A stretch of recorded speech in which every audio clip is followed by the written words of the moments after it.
Esta turma. Passo a palavra à senhora secretária para o pregando os processos, respeitada a ordem regimental das inscrições. Né? Os processos físicos não tem. Inicialmente não passar julgamento dos processos físicos, como não há divergência e não há sustentação oral, eles já foram disponibilizados, assim ficam julgados na forma como já como foram publicadas as pautas. Né? Doutor Emar, tem um processo que eu estou pedindo visto do doutor Danilo, que é o texto... Que é uma sustentação oral à distância, Então, assim ficam julgados os processos físicos, passamos então aos processos eletrônicos, iniciando com aqueles em que há sustentação oral à distância. Temos 5 sustentações orais à distância. A primeira é em Juiz de Fora, número 61 da pauta do doutor Danilo. É o número 11.908/14/2017, inscritos para sustentação oral, doutora Carla Santos Mendes, pela reclamante recorrida, e doutor Rodrigo Vidal Ribeiro de Oliveira, pelo sindicato réu recorrente. As duas são à distância? À distância, em Juiz de Fora. É esse caso que você... Isso que eu estou pedindo visto. Então, esse processo número 61 da pauta, que é o número... 11.908/14. 11.908/2014, ele está sendo adiado o julgamento para a próxima sessão, doutor. E as inscrições já permanecem, então na próxima sessão eles terão a preferência de julgamento e já se fez inscrição. A próxima sessão será no dia 30, não é isso? Dia 30. Dia 30, próxima terça-feira. 30 não, dia 23. 22. Ah, não, desculpa. Dia 23. Dia 23 e 30 é a outra. Eu já estou antecipando já. Pular a eleição rápida. Por causa do ano, né? Pular a eleição rápida. Exatamente. Quem sabe pula, né? Bem, a próxima sessão, então, do dia 23/10, já está incluída em pauta e a inscrição já permanece. Processo seguinte. Muito obrigado. Uma outra sustentação oral à distância em Juiz de Fora. É o número 22 da pauta do doutor Anemar. É o 11.229/15/2015. Escrita para sustentação oral a doutora Mariana Utz Carnevale, pela reclamante recorrente.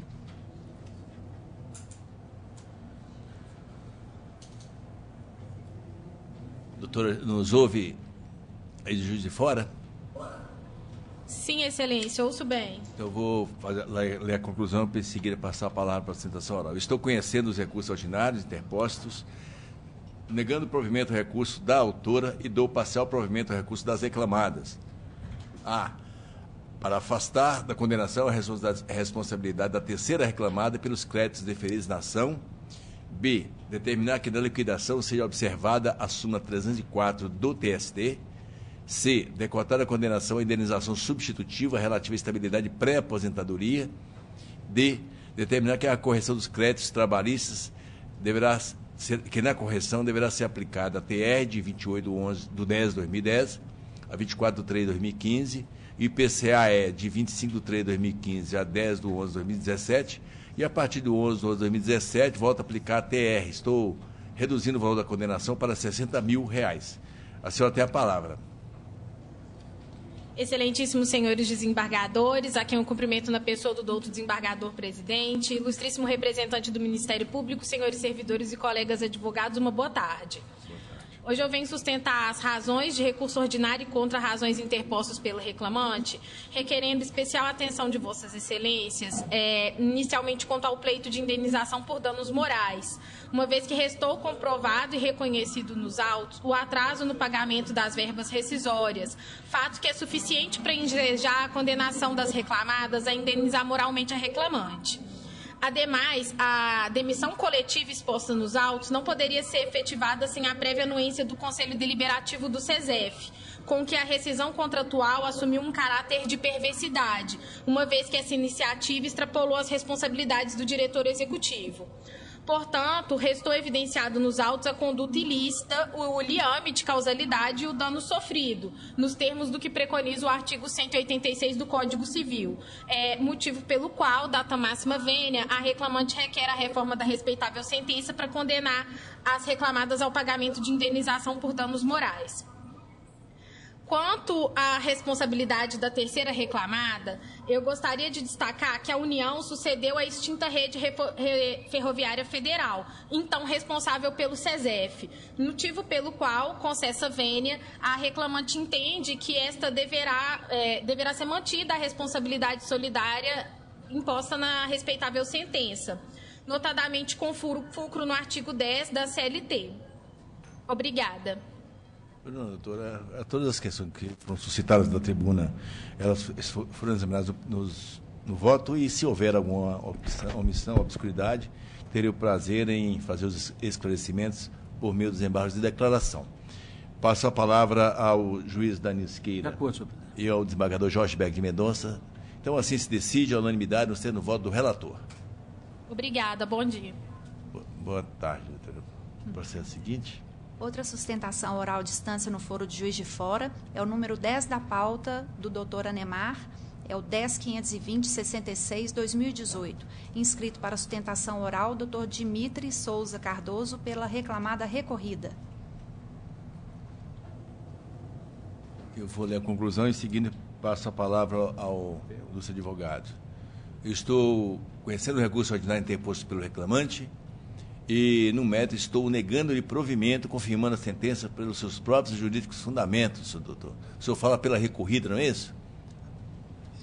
Isso, excelência. Eu vou verificar se houver algum eventual voto divergente, vou devolver a palavra ao senhor. Juiz Danilo Siqueira. De acordo. O desembargador Jorge Beck de Mendonça. Então, assim se decide a unanimidade, tendo o voto do relator. Boa tarde. Muito obrigado, boa tarde. Processo seguinte. Uma sustentação oral no foro de Patos de Minas é o número 20 da pauta do doutor Danilo, número 10.642/14/2017. Há duas inscrições. O presente, o doutor Arthur Franco Carvalho, pelo reclamante recorrente, e doutora Rosimária Geralda Silva e Silva, pelo reclamado recorrente, que encontra-se em Patos de Minas. Pois não, eu vou passar a palavra ao relator. Tem condição ainda? Sindicato dos Trabalhadores. É condomínio dos produtores, né? Rurais. Sim. Vamos ver o que parece. Qual o número da pauta? É o 10.642/14, número 20 da pauta. Vou abrir aqui direto. Eu passo a palavra ao relator para a conclusão do voto.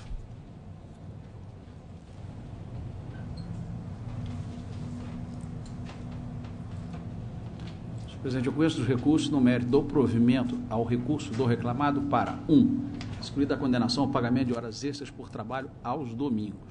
2. Reduzir o valor da indenização por danos morais para R$1.000 e do parcial provimento ao recurso do reclamante para fixar o horário de saída do mesmo como sendo as 22 horas nos dias de quarta e sexta-feira e 20 horas nos dias de quinta-feira, e acrescer a condenação ao pagamento de adicional de horas extras e de horas extras pela supressão do intervalo intra-jornada, conforme a jornada fixada nos termos da fundamentação, e mantemos os reflexos deferidos na origem. Estou definindo novas custas no importe de R$140, calculada sobre 7.000. Valor hora arbitrado à condenação. É a proposta, presidente. Doutor, fala pelo reclamante, sindicato. O senhor tem a palavra. Excelentíssimo senhor presidente, do ilustre doutor Danilo, a pessoa na qual cumprimento os demais desembargadores presentes, doutora Rosimária, que sustenta pela reclamada em Patos de Minas, e demais colegas presentes. Esse recurso, minha sustentação, vou me limitar à questão da insalubridade e dos danos morais. Ficou reconhecida no voto do relator a carga horária excessiva dos trabalhadores, que iniciavam a jornada às 7 horas da manhã e terminavam cerca de 10 horas da noite em 3 dias da semana, quando não terminavam às 8. Isso ficou devidamente na instrução processual, ficou muito claro que essa jornada foi por todo o período de mais de um ano desse trabalhador. Ficou comprovado também na instrução probatória que os trabalhadores ficavam até às 10 horas da noite, sem um intervalo intra-jornada, tinham ali 15 minutos para fazer a sua refeição, e no período da noite a reclamada não levava uma alimentação para eles. Eles tinham que comer do próprio repolho que estavam colhendo.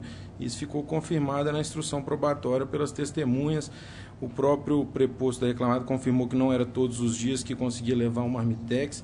Por esses motivos é que eu venho requerer seja majorada a indenização por danos morais, porque, no meu ver, é um tratamento indigno ao trabalhador, porque eles eram submetidos a essas jornadas extensas, vão receber hora extras aí com divisor 400, vai dar, que é hora por produção apenas o adicional, vai dar 50 centavos por hora extra. E eu entendo que estavam sendo submetidos a um trabalho indigno por a ausência do descanso, do convívio familiar, estavam sendo suprimidas. Por esse motivo, eu peço que seja majorada a indenização por danos morais, que foi fixada na origem em 3.000 e no voto reduzida para R$1.000. Peço que seja majorada por entender que estavam sendo submetidos a um tratamento que não era digno, ferindo aí o princípio constitucional da dignidade da pessoa humana. E, além disso, fixado uma indenização pelos danos existenciais, nesse 1 ano de trabalho, suprimido seu lazer, e saúde e demais questões que levaram ao impacto físico e psíquico do reclamante. Outro ponto que eu quero sustentar é a questão da insalubridade. Na audiência inaugural, a reclamada pede para que seja utilizada a prova emprestada no processo 10.646/51. Nesse processo, nesse laudo pericial, ficou reconhecida a insalubridade. A insalubridade ficou reconhecida ali pela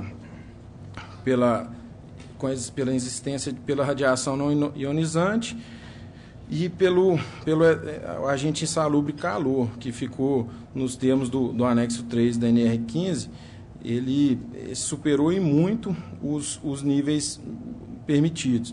O próprio PCMO da reclamada prevê que para essa função deveriam ser fornecidos abrigos para esconder do sol, já que passavam todo o dia ali debaixo do sol, abrigo, chapéu de palha. O próprio PCMO prevê isso.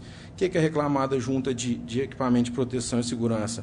2 notas fiscais, uma de luva e uma de botina, comprada 2, 3 anos antes. Restou comprovado que não era fornecido, toda a instrução probatória, não era fornecido sequer blusa de manga longa, ou demais, não era fornecido equipamento de proteção e segurança. O laudo pericial que a própria reclamada requereu, protestou para que fosse usado como prova emprestada, reconheceu a insalubridade. Foi feita a medição de calor, reconheceu também que o calor era muito além do elevado e que não eram fornecidos equipamentos de proteção e segurança, não tinham fichas de equipamento. A instrução, todos os trabalhadores reconheceram que não era fornecido não era fornecido equipamento de proteção e segurança para eles. E a reclamada vem e começa a trazer uma confusão processual. E junto um monte de laudo pericial, de processos de 2009, de 2011, de fazendas desconhecidas do reclamante. E depois da instrução probatória encerrada, ela junta alguns laudos periciais feitos pela própria fazenda, feitos na própria fazenda em processos anos posteriores. Só que nesses processos ainda não está encerrada a instrução processual. Eu faço parte desse outro processo que ela juntou após a instrução, ficou impugnada o laudo pericial pela questão da nulidade, que o reclamante não foi feita a medição de calor para se falar. Ele usou uma medição que a reclamada apresentou para ele. Então, já resta impugnado. Então, por esses motivos, é que vem requerer encarecidamente seja considerado o laudo pericial produzido nesse processo, requerido como prova emprestada pela reclamada nessas ações, que reconheceu a insalubridade pela radiação não ionizante e pelo calor, nos termos da OJ 173 da SBDI 1, que reconhece que tem direito adicional de insalubridade o trabalhador que exerce atividade exposto ao calor acima dos limites de tolerância, inclusive em ambiente externo com carga solar, nas condições previstas no anexo 3. Então, ficou devidamente comprovada que os trabalhadores estavam expostos ao calor acima do limite, não tinha qualquer fornecimento de equipamento de proteção e segurança. Por esse motivo é que eu quero requerer a essa nobre turma, essa egrégia turma, que se considere o trabalho insalubre, porque ficou com... E não esses laudos periciais diversos, a qual o reclamante não teve conhecimento, não teve participação na instrução, e sim o laudo pericial dos autos, que reconhecem a insalubridade. Por esses motivos é que protesta pela majoração dos danos morais, horas extras e pelo reconhecimento do trabalho insalubre nos termos do laudo pericial e ausências de EPI, conforme sustentado. Agradeço a atenção. A doutora nos ouve bem, doutora?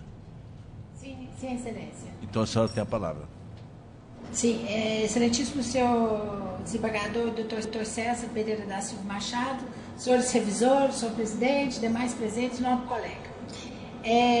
Com relação chamo a atenção dos senhores, primeiramente com relação às horas em itinere.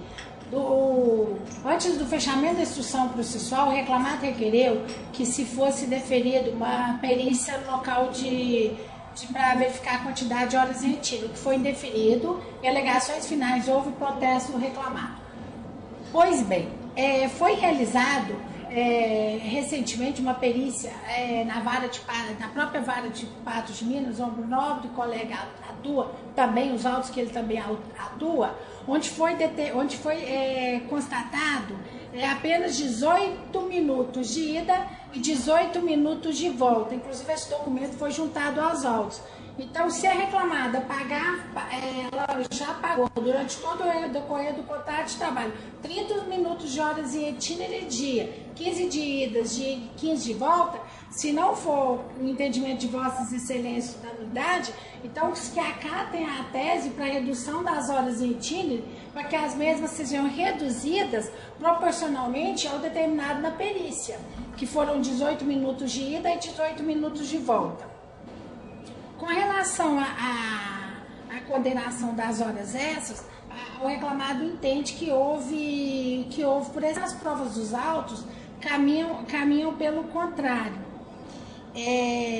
Com relação ao horário de almoço, com relação ao próprio domingo não estava no pedido, conforme o nobre relator mencionou, peço que os senhores acompanhem o voto do mesmo. E chamo a atenção para os senhores com relação ao adicional de insalubridade.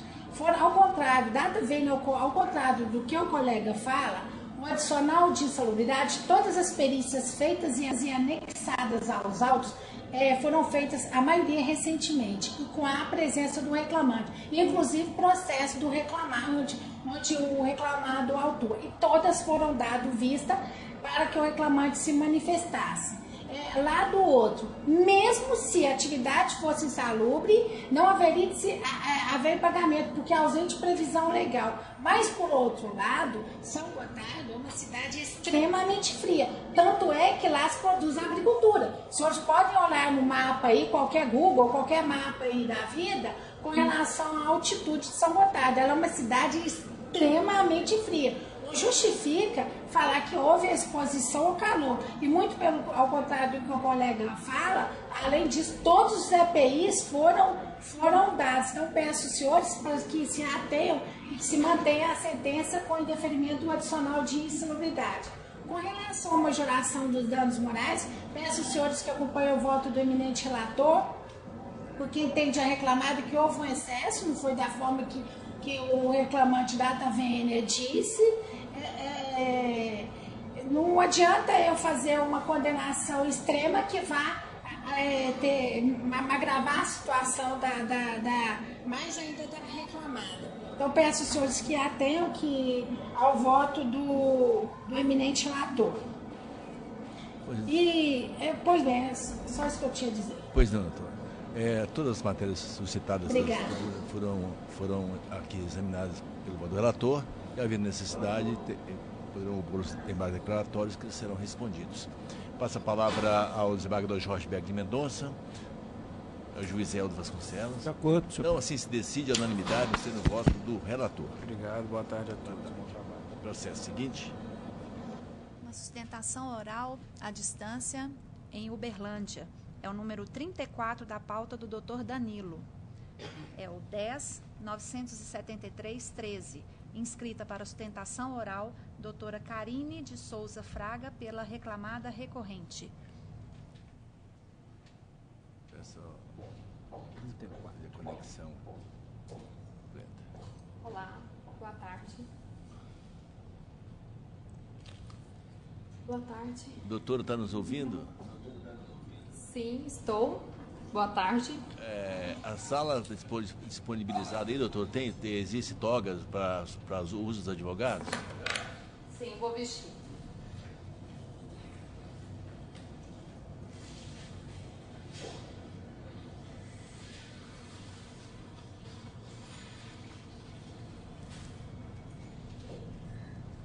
Então, a palavra com o relator para a conclusão do voto.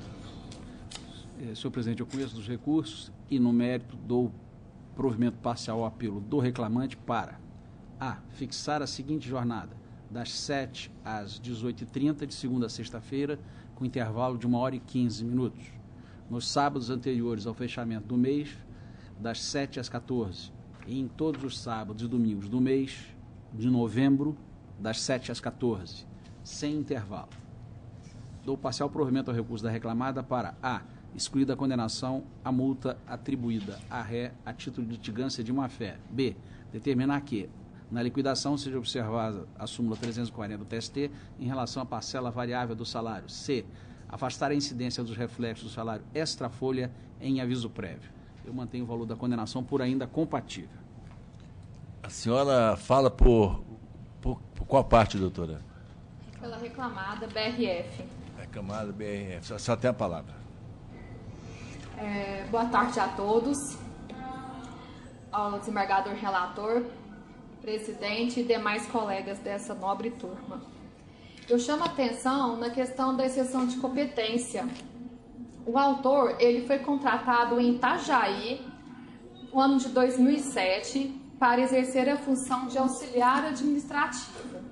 Ficou apenas 11 meses em Minas Gerais, onde trabalhou como vendedor, e após retornou a Itajaí e continuou exercendo a função administrativa, sendo que na sua dispensa ele morava em Itajaí e mora até hoje em Itajaí.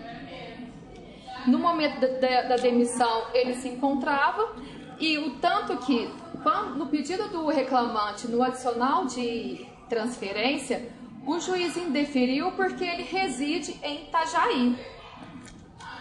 Ademais, o artigo 461 da CLT ele é bem claro ao dizer que a demanda trabalhista, em regra, deve ser proposta no último lugar em que o empregado efetivamente tenha prestado seu serviço.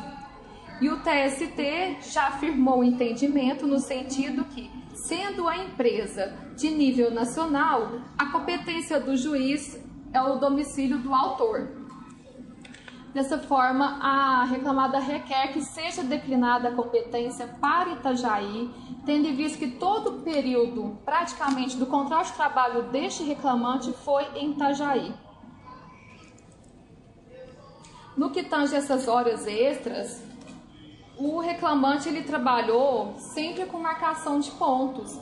E só no período de vendedor, que foi 11 meses do mês 4 de 2011 ao mês 3 de 2012, ele não tinha o registro de ponto. E depois ele sempre exerceu os horários que são o horário comercial, né? O horário que estava dentro da convenção coletiva. Requer assim que seja verificado, né, e feito a reforma dessa decisão. Obrigada. A diretora, a matéria também já foi toda retratada no voto que, havendo necessidade, a senhora poderá opor os embargos declaratórios. Passa a palavra ao desembargador Jorge Berg de Mendonça, José Aldo Vasconcelos. De acordo, senhor presidente. Então, assim se decide a unanimidade, sendo o voto do relator. Processo seguinte.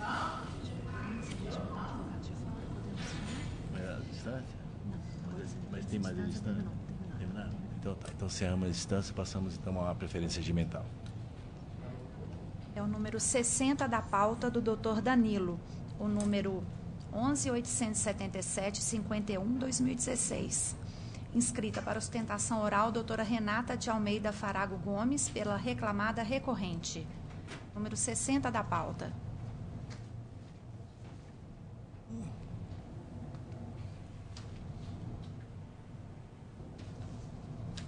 Isso aí, Danilo. Já estou chegando. Já estou na conclusão, senhor presidente. Posso? Com a palavra para a conclusão do voto. Eu conheço dos recursos no mérito do provimento parcial ao apelo do reclamante para excluir a condenação do autor ao pagamento de honorários advocatícios e do parcial provimento ao recurso da reclamada para extinguir o feito sem resolução do mérito nos termos do artigo 485, inciso 4 do CPC, em relação aos pedidos. Cito os pedidos constantes, são referentes, me parece, à homologação na conciliação, na Comissão de Conciliação Prévia, isso mesmo. E para excluir da condenação a multa pela oposição de embargos de declaração protelatórios. Em razão do decidido, fica prejudicada a análise dos recursos em relação a todos os tópicos referentes à jornada de trabalho, exceto no que concerne ao tempo de espera.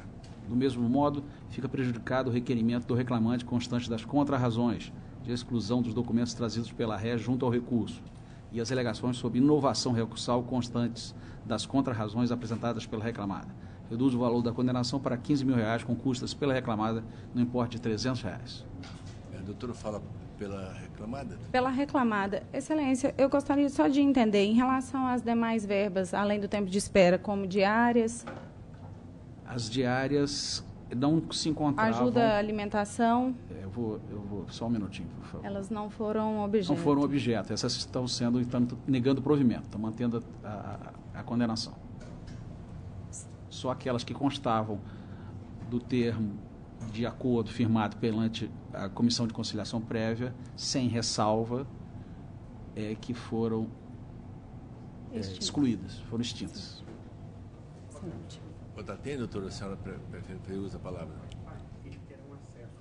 Por um compromisso profissional, Excelência, vou fazer uso aqui da tribuna. Pois bem, cumprimento ao ilustre presidente dessa turma, demais desembargadores, secretária, demais servidores, demais colegas aqui presentes.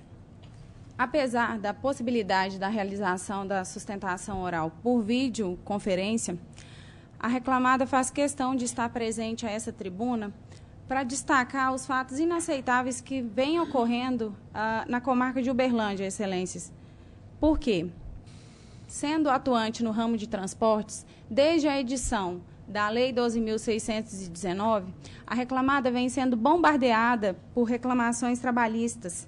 Reclamações essas que são promovidas, em sua maior parte, pelo mesmo escritório.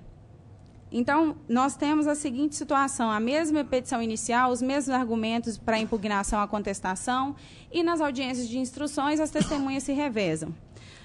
Em Uberlândia temos 6 varas do trabalho, e dentre essas 6 varas, em 5 varas já existe um entendimento pacificado e não importa o esforço que a reclamada faça.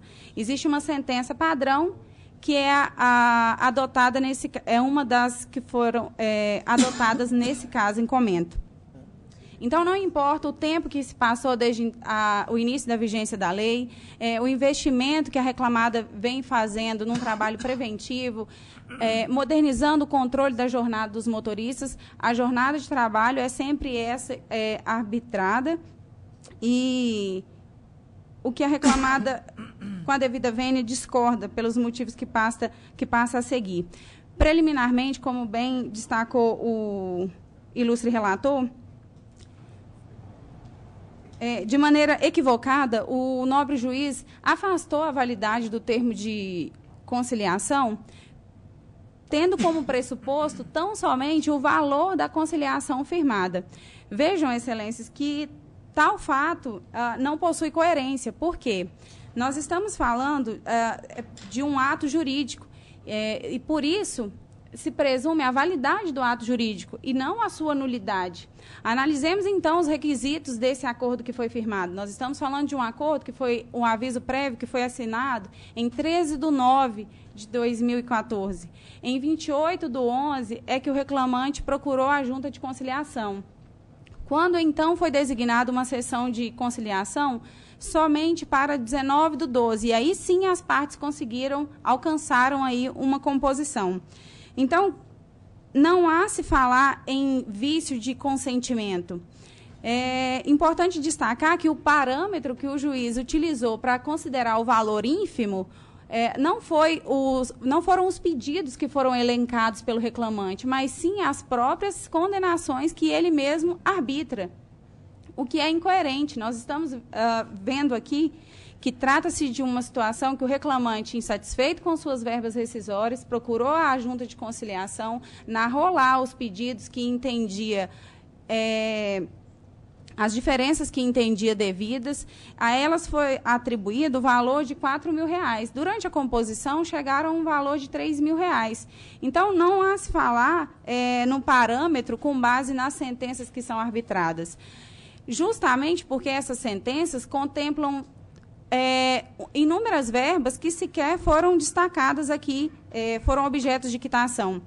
Sendo também um item importante a se destacar que não está a se falar de uma quitação ampla e genérica, como destacou e entendeu o nobre juiz, porque existem verbas aqui que sequer foram objeto do termo de conciliação, como a situação do tempo de espera, do adicional das diárias de viagem, da ajuda à alimentação.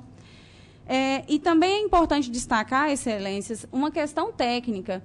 O reclamante ele é representado por um escritório que patrocina a maior parte dos processos que essa reclamada responde. E, convenientemente, omite esse documento na inicial para somente em sede de impugnação à sentença de liquidação, arguir o vício de consentimento. Vício esse que, quando ele teve a oportunidade de comprovar ou ser objeto de prova na instrução, nenhuma, se Vossas Excelências conferirem cada um dos depoimentos, não há em nenhum desses depoimentos qualquer menção à validade ou no sentido de corroborar essa nulidade, esse vício de consentimento que é alegado. Além disso, é importante destacar que também não há se falar na nulidade do termo, como sustenta o reclamante, tão somente pelo fato dele ter sido realizado na conciliação de Uberaba, porque a própria convenção coletiva autoriza a realização do acordo em um sindicato mais próximo, o que foi feito no caso dos autos. Essas conciliações, é importante destacar, chegaram a ser objeto de investigação pelo Ministério Público, que arquivou o inquérito por não identificar nenhuma irregularidade.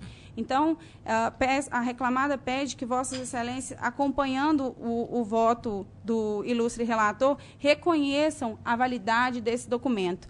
Não há se falar em presunção de nulidade, mas sim em validade. A nulidade não foi comprovada no caso dos autos. Todavia, na hipótese de entendimento diverso, essa reclamada ainda destaca a necessidade de reforma do próprio mérito da decisão. Pois vejam, Excelência, que estamos tratando de uma jornada que foi fixada das 6 às 22 horas. São mais de 5 horas de horas extras a título de intervalo interjornadas. Quando se sabe, quando foi juntado aos autos diversos documentos nos quais constam que em vários dias sequer houve tempo de trabalho ou tempo de direção. Mas, de acordo com a sentença, essa reclamada terá que pagar uma jornada, considerando aí o início às 6 e um término às 22 horas, o que de nenhuma maneira procede. É importante ainda destacar que a prova que foi juntada aos autos, em sua inicial, o reclamante pede que a reclamada apresente a papeleta, o disco de tacógrafo e o relatório de rastreamento. Pois bem, Excelências, a reclamada juntou aos autos 755 papeletas, 440 discos de tacógrafos e mais de 408 páginas de relatórios de rastreamento. E nem mesmo para esses dias o reclamante se dignou a se desincumbir do ônus que lhe cabia e apontar as diferenças que entendia devidas. E não fez justamente porque o resultado aponta uma jornada muito inferior àquela que foi fixada na sentença. A título exemplificativo, a reclamada destaca, por exemplo, o mês 8 de 2013. A partir das papeletas, se obtém aí uma jornada um pouco superior a 9 horas extras, se tomarmos como base o resultado dos discos de tacógrafos, teremos um tempo de direção um pouco mais superior a 5 horas. E se for realizado o cotejo desses documentos, considerando aí na hipótese de divergência uma condição mais benéfica, ainda assim chegar-se a um resultado de pouco mais de 10 horas e nunca uma jornada de 16 horas como foi fixado na origem. Então, sucessivamente, a reclamada pede que, na hipótese de entendimento diverso, não acolhendo o termo de conciliação prévia e a sua quitação, que deve ser reconhecida, que Vossas Excelências considerem que uma decisão justa e razoável é a apuração da documentação existente nos autos.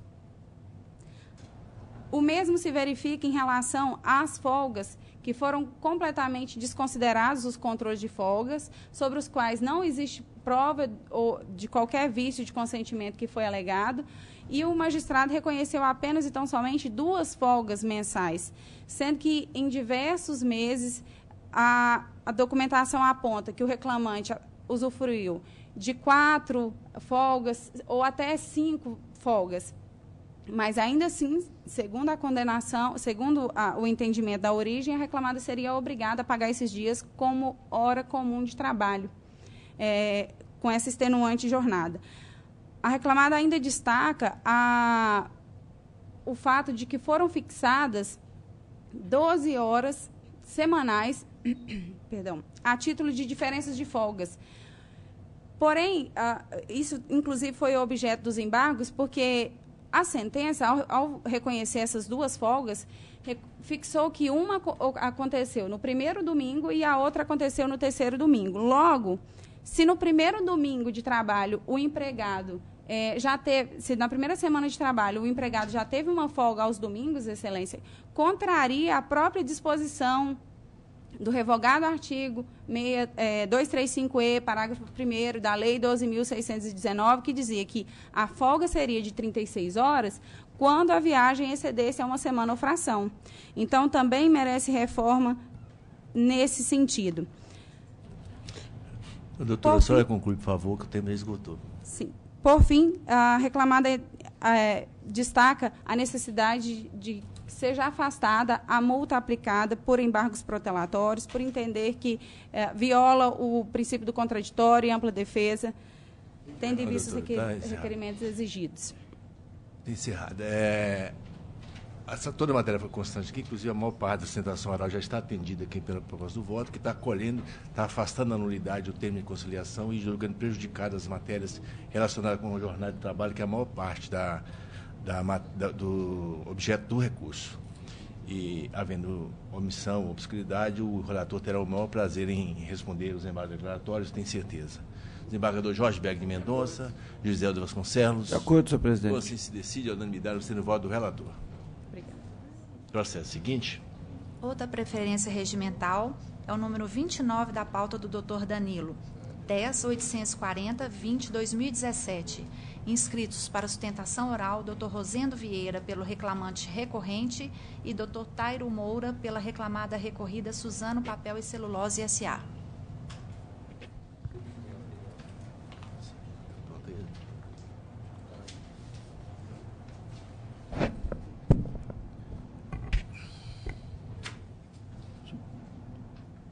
Estou apto. Indo diretamente à conclusão, conheço do recurso, não conheço das contrarrazões da segunda e terceira rés no tocante ao tema honorários advocatícios de sucumbência. No mérito, nego provimento ao apelo. Conhece, nega. Quem fala pelo reclamante? Recorrente sou eu, reclamante. O senhor tem a palavra. Excelentíssimo senhor desembargador presidente, eu peço vênia para cumprimentar todos os presentes. Bom, no presente caso nós discutimos a pejotização. E no presente caso, é incontroverso que o recorrente prestou serviço para todas as recorridas. Logo, inverte-se o ônus da prova e compete às recorridas demonstrar a inexistência do vínculo empregatício. Vejamos que desse ônus as recorridas não se desincumbiram, uma vez que a testemunha ouvida a rogo da Suzana, ela foi contraditada oportunamente, o senhor Giovanni, uma vez que ela exercia o poder de mando, de gestão, e essa contradita foi rejeitada e nós apresentamos o recurso próprio, cabível, no momento adequado. Então, entendemos que, por exercer um cargo de mando e gestão, essa testemunha não teria ânimos e não teria isenção para o seu depoimento, o que o torna frágil para a comprovação da inexistência do vínculo empregatício. Na mesma seara, os depoimentos ouvidos por precatória pela 10 Logística, Copecargas, as testemunhas restou incontroverso que confesso em seu depoimento que jamais trabalharam com o autor, sendo que o Leandro, em seu depoimento, disse que sequer o conhecia. Então, veja que desse ônus as recorridas não se desincumbiram, né? Uma vez que houve a prestação de serviço, logo presume-se o vínculo empregatício. Mas não fora essa questão, ainda temos que salientar que a testemunha ouvida a rogo da recorrente, o senhor Leonardo da Costa Mota, ela ficou demonstrado no seu depoimento cabalmente todos os pressupostos fáticos jurídicos da relação de emprego. Então, veja, há uma prestação de serviço, há prova robusta dos elementos, dos pressupostos fáticos jurídicos, e quanto às recorridas, elas não conseguiram demonstrar de forma robusta a data vênia, né, a inexistência do vínculo empregatício. Então, pugna-se pelo provimento do recurso para conhecer o vínculo empregatício. E, por fim, eu gostaria só de destacar que essa mesma, a Suzano recorrida, ela já foi objeto, né, de uma ação civil pública ajuizada pelo MPT, no qual foi abordado justamente a ilicitude da terceirização. Então, logo é manifesto o vínculo havido entre as partes, e motivo pelo qual pugna pelo provimento do recurso. Pois não, o senhor está inscrito pela recorrida, doutor. Eu vou passar a colheita dos votos. Se houver alguma divergência, eu devolvo a volta a palavra ao senhor. Perfeitamente, excelência. Desembargador Jorge Berg de Mendonça, juiz Hélio Vasconcelos. De acordo, senhor presidente. Então, assim se decide a unanimidade nos termos do voto do relator. Obrigado, excelência. Boa tarde, senhor. Processo seguinte. Se terminar, a gente pode seguir normalmente. Pauta normal. Seguindo a pauta do doutor Anemar, é o número 12 da pauta, número 10.640.87/2018, inscritos para sustentação oral, doutora Isabela Siqueira Cavanelas, pelo reclamante recorrente, e doutor Sebastião José da Costa, pelo reclamado recorrido. Número 12 da pauta.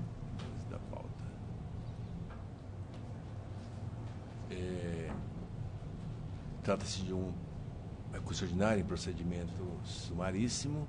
Eu estou conhecendo o recurso interposto pelo reclamante e, no mérito, estou dando parcial provimento para afastar a prescrição declarada na origem, julgando improcedentes os pedidos iniciais.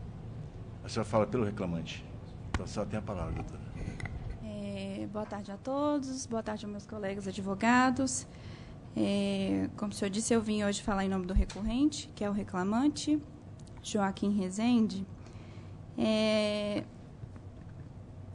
A princípio, eu ia sustentar sobre a questão aí de não haver fundamento legal, porque não há mesmo, sim. Bom, pelo menos aquele que foi apontado na sentença pelo juiz de primeiro grau, não há previsão legal no sentido de após 5 anos de aposentado por invalidez, se extingue o contrato de trabalho.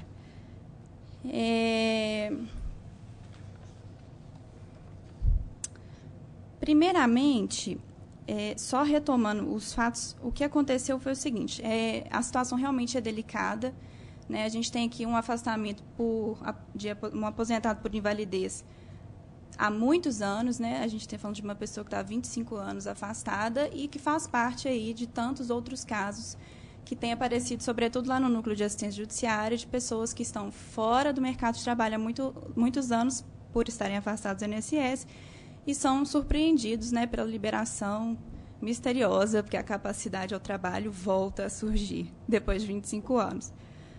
Mas, enfim, então, o que eu quero dizer é o seguinte: ele foi aposentado por invalidez em 1993 e, após a perícia do INSS, que ocorreu em abril de 2018, ele teria sido considerado apto ao trabalho e se reapresentou na empresa, né, dizendo que havia sido liberado e, portanto, estaria voltando ao trabalho. Mas a empresa, o escritório réu, nega totalmente o vínculo de trabalho, não quis dar baixa na carteira dele e, mais uma vez, é totalmente incabível, porque o afastamento previdenciário suspende o contrato de trabalho. Então, nos termos aí da inteligência da súmula 160 do TST, o contrato de trabalho continuaria íntegro, enquanto não houver a conversão da aposentadoria por invalidez em aposentadoria definitiva. Portanto, cancelada a aposentadoria por invalidez, mesmo após os 5 anos, ele teria direito de retornar ao trabalho, facultando ao empregador a rescisão. Bom, então, não obstante superada o reconhecimento da prescrição, é imperioso que se aponte qual é o artigo da legislação que prevê que estaria o contrato extinto após o período de aposentadoria por invalidez. Requer o provimento do recurso. Pois não. Também a inscrição pelo recorrido. O doutor está inscrito pelo recorrido, né? Só tem a palavra. Boa tarde, senhor embargador presidente e demais integrantes da Igreja Corte. É realmente uma questão melindrosa esse processo, porquanto, em tese, a reclamatória foi feita contra o escritório de advocacia Sebastião José da Costa. Lamentavelmente, esse processo é processo judicial eletrônico e a documentação original não está presente aí para que seja examinada por Vossas Excelências. A carteira profissional do reclamante foi assinada em 1989 pelo escritório Sebastião José da Costa de Contabilidade. Antes de me formar advogado, eu me formei em Ciências Contábeis e mantive um escritório chamado Sebastião José da Costa. Unindo o escritório de contabilidade, o escritório de advocacia, em tese, o senhor reclamante nunca trabalhou no escritório de advocacia. Eu formei-me junto com a ex-presidente desse tribunal, doutora Dioclésia, o ex-presidente do Superior Tribunal de Justiça, em 1970. E até hoje eu estou trabalhando, mas não tive a virtude de me transformar em juiz ou procurador. E fui aposentado pelo INSS, percebendo 10 salários de referência, que hoje, com o fator previdenciário, eu estou ganhando pouco mais do que 2 salários mínimos. Esse rapaz, ele não chegou a trabalhar para mim, para o meu escritório, 12 meses completos.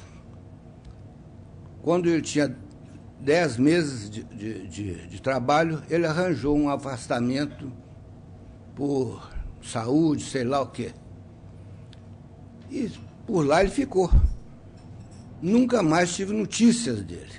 Ele me aparece agora, no mês de julho, pedindo para eu anotar a carteira de trabalho dele, uma carteira nova. Eu falei, olha, me surpreendeu, eu pensei até que você tinha morrido, porque eu tomei conhecimento que ele tinha sido aposentado, mas ele nunca mais voltou ao meu escritório, que continua no mesmo lugar desde 1958. O que acontece? Ele falou, não, a carteira, eu peguei e falei, mas eu não tenho nem registro de empregado, mas não tem nada da parte de contabilidade, que eu terminei, eu parei com as atividades contábeis, de perito contador, desde que eu me engrenei na advocacia, em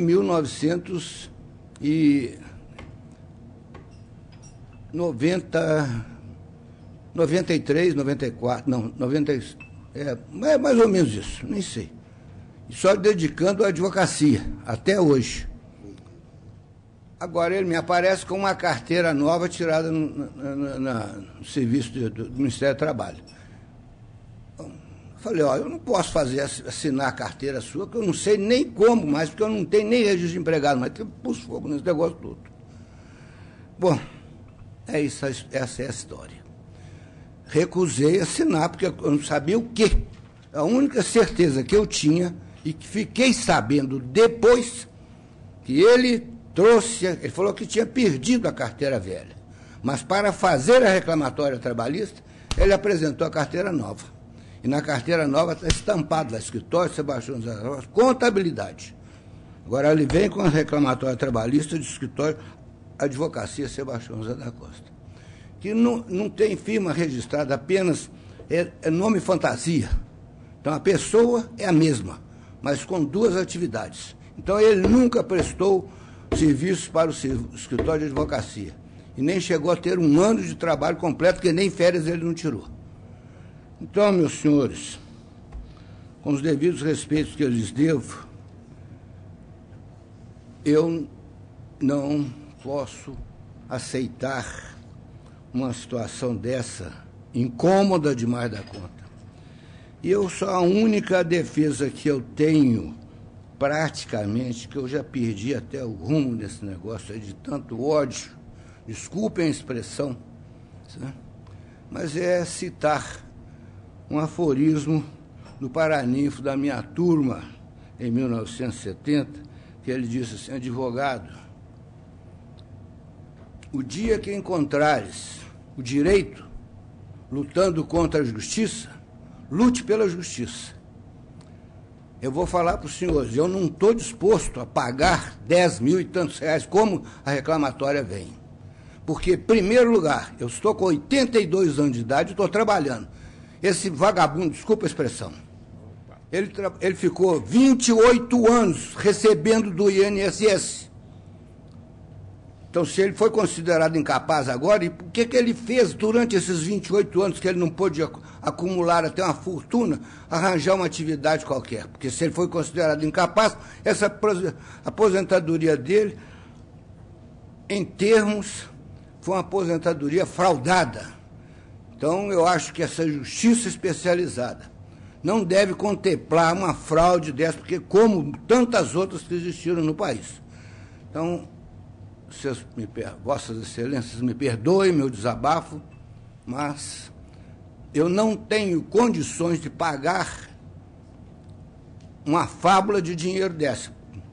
É 10 mil e poucos reais, isso é barato, é barato. Agora, ele está precisando disso? Ele ficou 28 anos ganhando do Estado, da União, do INSS, para ficar de boa vida, e agora vem em cima de mim para poder receber dinheiro para comprar.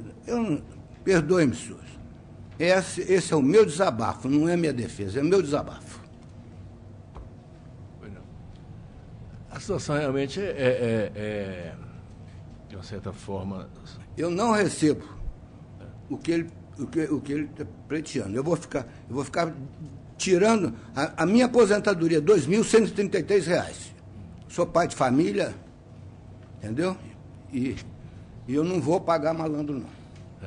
Doutor, então... Nós vamos até para o Supremo Tribunal Federal, mas isso aí... Tá certo. Doutor, então, só para dar um breve esclarecimento, já fez sustentação, a doutora também já fez pelo reclamante. A situação aqui é, ao mesmo tempo, sui generis, mas é bem simples. Simples. O cidadão se aposentou, como agora sabemos que centenas de milhares vão perder a aposentadoria em razão desse pente fino que a Previdência Social está fazendo, né? Muitos, todos nós, com certeza conhecem, cada um de nós que deve conhecer no menos um que está aposentado por invalidez, ou esteve aposentado, que olha assim, fala, não era casa de aposentadoria. Antigamente o INSS, eu não sei como fazia, mas parece que tinha um pente uma peneira mais grossa, ou então um pente menos fino do que está querendo passar agora. Então é o seguinte, nessa leva está o cidadão aqui, o Joaquim Rezende, sobrinho que trabalhou para a empresa, era um motoboy, teve uma doença, não foi acidente, foi doença, afastou, apresentou por invalidez. Existe um conhecimento popular que passou 5 anos, transformou-se em definitivo. Isso é balela que... Antigamente era assim. né? Mas é mais uma criação. Depois percebeu que não era bem assim, justamente para evitar o problema de perpetuar a situação ilegal, como parece que ocorreu aqui. Aí veio o cidadão pretendendo, agora ele quer aposentar. Então, eu pedi aqui de restrição indireta, com pagamentos consectários, né? Parece que precisa aposentar. Mas a ação foi julgada improcedente, porque o pedido de restrição indireta, no caso aqui, não é essa a razão, porque ele retornou agora. Não é um dos motivos de descumprimento contratual por parte do empregador, porque o contrato de trabalho está vigente. O que ele tinha que voltar é pretender retomar as atividades, ou quer voltar a trabalhar. Aí não tem como trabalhar, porque já não é mais escritório de contabilidade, é escritório de advocacia. No caso aqui, doutor Sebastião, nem é o caso do processo, mas o que eu vejo aqui é um caso de se você sentar com o cidadão e falar assim, olha, como que ficou? Porque ele está com a carteira de trabalho em aberto, o CTPS dele está aqui, está em aberto. Ele tem um vínculo, porque se a aposentadoria foi revogada, que era provisória, né, por aí era provisória, agora ele voltou a ter ter que ter um vínculo de emprego, né? Ele tem um vínculo reconhecido aqui. Então tem que dar uma solução para ele, né? Da mesma forma que o senhor também está numa situação difícil, na circunstância, ele também está, porque ele tem um vínculo aberto e precisa de uma solução.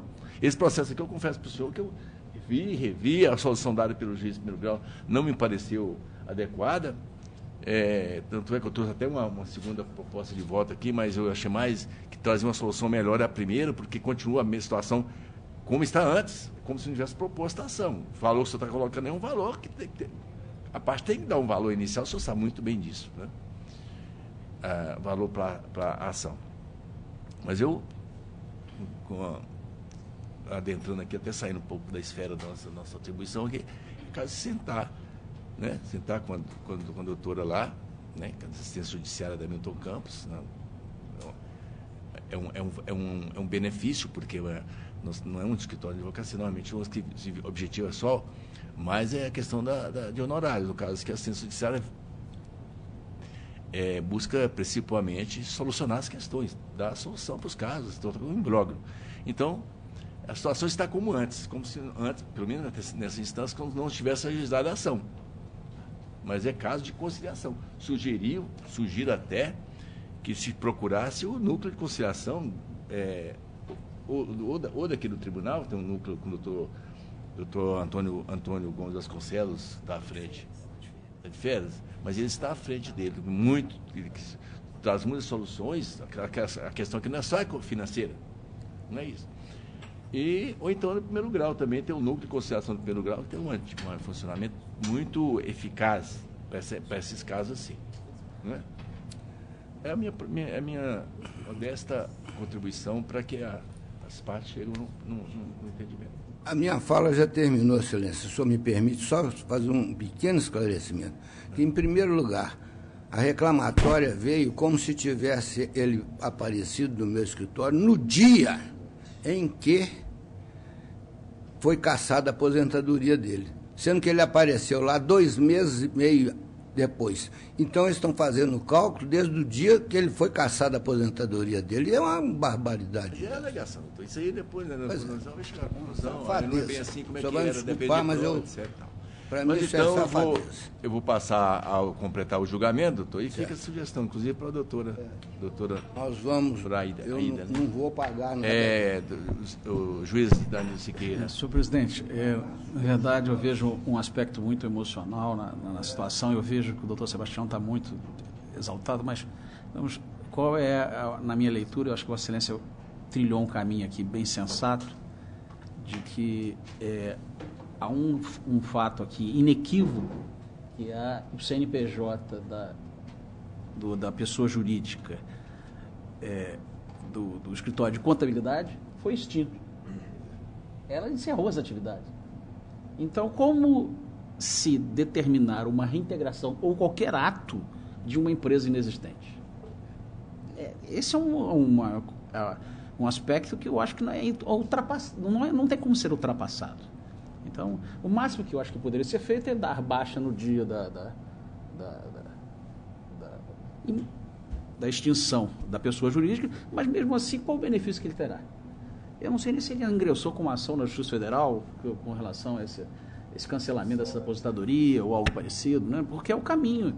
Na verdade, ele é vítima e o doutor Sebastião não tem responsabilidade com relação a isso. No meu entender, é isso. Então, eu acho que não tem um caminho ali primeiro, para dar baixa na CTPS para poder definir, dar um termo na vida previdenciária dele. Ele está no limbo, entendeu? Ele está no limbo, né? Não, mas na verdade ele está com a carteira em aberto, não impede, porque senão o professor não conseguiria. A senhora é professora, né? Tem três empregos, então não tem. Ele tem esse ato na vida dele, esse ato. Né? Sim. Então, eu acho que é uma situação que o grande responsável, ao meu ver, realmente é o INSS, se ele tiver razão. E eu acho que o doutor Sebastião, nesse caso, não tem qualquer responsabilidade. A não ser a obrigação de dar baixa no dia da extinção lá da empresa de contabilidade que foi dado baixo. É que eu acho que isso é uma solução que não pagou para trás, não tem o que ver, né? Retorno. Agora... Sim, eu acabei de abrir aqui justamente para confirmar a argumentação. Então, de qualquer forma, eu acho que fica a sugestão para que dê uma solução, né? Sim. Uma solução na conciliação, doutor. Eu acho importante. Se o doutor sentar e chegar num acordo bom é aquele acordo que não é bom nem para um outro lado. Mas, de qualquer forma, solução que acho que nem vão, nem uma questão financeira, não. Não é uma questão de obrigação de fazer e ele... É mais uma obrigação de fazer. Oficialmente, excelência, aqui, olha, eu estou com a guia da Unimed do mês de agosto, que ainda não paguei. Pois é. Tá? Depois eu vou pagar para malandro. Pois é. Então, o desembargador Jorge Berg de Mendonça. Como chama a doutora? Isabela é jovem na advocacia. Pensei que era a doutora Aida que está aqui. Mas... Doutora Isabela e aos jovens advogados que estão aqui. Vou aproveitar o doutor Sebastião. E mais uma vez, o doutor Sebastião, fiquei 30 anos trabalhando com meu pai na escritório de advocacia. Sabe que eu aprendi? Que a parte não pode advogar em causa própria. E hoje, neste tribunal, eu estou vendo isso com uma clareza ainda maior. O mal que essa ação faz emocionalmente para o senhor não poderia ter vindo aqui. Porque esses desabafos emocionais que o senhor fez, e com a cortesia do nosso presidente em aceitá-las como uma cortesia, isso não se faz. Então, eu só lamento profundamente que o doutor Sebastião tenha abraçado essa causa dele como uma advocacia própria. Eu acho que em qualquer ato, a partir de agora, o senhor saia dessa ação. Isso não faz bem para ninguém. Então, essa é a única... questão que eu quero levantar por experiência de advocacia. Então eu acompanho o relator, mas eu gostaria de fazer essa ressalva e pode estar certo que pese a emoção dele vir à tona no argumento, isso para nós não vai afetar no julgamento. Tá certo? Bem, então, assim se decide a unanimidade, a ação fica julgada, pelo menos nesse grau recursal, nessa instância, fica julgada improcedente e a doutora depois procura as formas de se aceitar a nossa proposta aqui de encontrar um termo, né? Então, assim se decide. Boa tarde aos senhores. Boa tarde. Processo seguinte. Seguindo a pauta do doutor Anemar, o número 17 da pauta. Não adquirido. O número 17 da pauta é o número 10.786.27/2018, inscrito para sustentação oral, Dr. André Gregório Silva, pela reclamada recorrida. Número 17 da pauta. Qual o número dele? O número 10.786. 786, está aqui. Você fala pela recorrida, né? Pela recorrida, excelência. Olha, eu estou conhecendo o recurso interposto pela reclamante, no mérito estou dando-lhe parcial provimento para deferir o pagamento de indenização correspondente aos salários do período de garantia de emprego, 19/8/2017 a 27/7/2018, incluindo férias, mais um terço, 13º salário de fundo de garantia. Deverão incidir juros de correção monetária na forma da súmula 281 TST. Declarou a natureza salarial das verbas deferidas, a exceção de férias mais um terço, fundo de garantia 40%. E autorizo os descontos fiscais e previdenciários. Determinou a retificação da CTPS para constar como data de saída o dia 28/7/2018. Estou invertendo o ano da sucumbência com um custo de R$260 calculado sobre R$13.000 pela reclamada. É o concurso. Excelentíssimo senhor presidente e relator do presente feito, boa tarde. Uma pessoa de quem cumprimento os demais embargadores, componentes dessa egrégia turma, prezados colegas, serventuários e luz representantes do Ministério Público, boa tarde a todos. Sempre um aprendizado muito grande, de qualquer forma, vir aqui, né, e vir esse julgamento, que acaba sendo até um desabafo, mas é o que tem acontecido, né? Lamentavelmente, está todo mundo nessa situação, acontecendo essas coisas, está chegando ao... E parabenizo todos aí pela sapiência e prudência na condução. Com relação ao presente feito aqui, excelentíssimo senhor relator, eu estou pedindo vênia para pedir a reforma do entendimento do senhor e que os demais não o acompanhem, porque essa situação, conforme até colocamos e bem colocado na sentença, é uma situação que tem, apesar de súmula e entendimento do TST, o próprio TST vem dado algumas decisões em sentido diverso e o próprio egrégio tribunal daqui, várias turmas, nós citamos várias decisões. O ponto central aqui, a percepção do juízo, foi neste caso particular, de que não deve ser a regra realmente, não. É a proteção do nascituro, da grávida, da estabilidade, da garantia do emprego. Nesse caso aqui, data máxima vênia, salvo melhor juízo, o entendimento do juízo monocrático e a percepção que ele teve é que a busca não foi essa, pela condição e a situação específica desse caso. A reclamante, injustificadamente, ela só procurou o judiciário bem próximo do término do prazo de estabilidade. Ela já estava comprovadamente, fato incontroverso, ao ser contratada por prazo determinado, contrato de experiência, ela já estava grávida, não informou essa situação, o contrato foi extinto pelo decurso do prazo, o término do prazo determinado, ela não informou essa situação, ela teve a criança, ela não informou essa situação e bem próximo do término da estabilidade ela juizou a presente demanda. Então, assim, como bem citado nas decisões, e acho que eu não vou nem relê-las, que é com certeza de conhecimento de vossas excelências, eu estou pedindo a análise criteriosa em virtude do caso em si. Aqui a gente não pode deixar de analisar a boa-fé objetiva, o não enriquecimento sem causa e, principalmente, a finalidade teleológica dessa norma e da justiça especializada, que é a proteção do labor, do emprego, do trabalho. E isso aqui, salvo melhor juízo, nesse processo, em momento algum foi buscado. Foi pura e simplesmente pleitear a indenização. Então, assim, essas decisões várias aqui do egrégio tribunal e próprias decisões de turma do TST, nesse sentido de que não faria jus por causa principalmente dessa observância da boa-fé, porque em momento algum ela comunica. Então, eu estou falando numa indenização, e salvo melhor juízo, saindo até um pouco da esfera trabalhista, estou indo para o cível mesmo, indenização pressupõe dolo ou culpa. Salvo melhor juízo, foi o que aconteceu antes aqui. A responsabilidade parece que é de um terceiro, a gente não sabe especificamente, mas parece que ali quem errou foi a autarquia, ao conceder esse benefício durante longo tempo e depois causar uma situação dessa aqui que vai ser difícil resolver se não houver prudência para se fazer um acordo. Então, nesse caso aqui, a situação se assemelha, porque não houve a busca e, em momento algum, não houve dolo. A empresa não ficou sabendo, ela só ficou sabendo quando houve a interposição da ação. Então, aqui não é nenhum daqueles casos que ela é disponibilizado o emprego, ela não aceita, não é nenhuma dessas hipóteses, os entendimentos são até nesse sentido, quando envolve o labor, a prestação de serviço. Então, ela vai, salvo melhor juízo, ela vai se beneficiar da sua ação, ela vai enriquecer sem ter prestado o serviço. Isso aqui é uma via de mão dupla. A estabilidade é garantida, principalmente no período que ela vai ficar sem receber, mas no outro período ela tem a estabilidade, mas ela tem que prestar o serviço.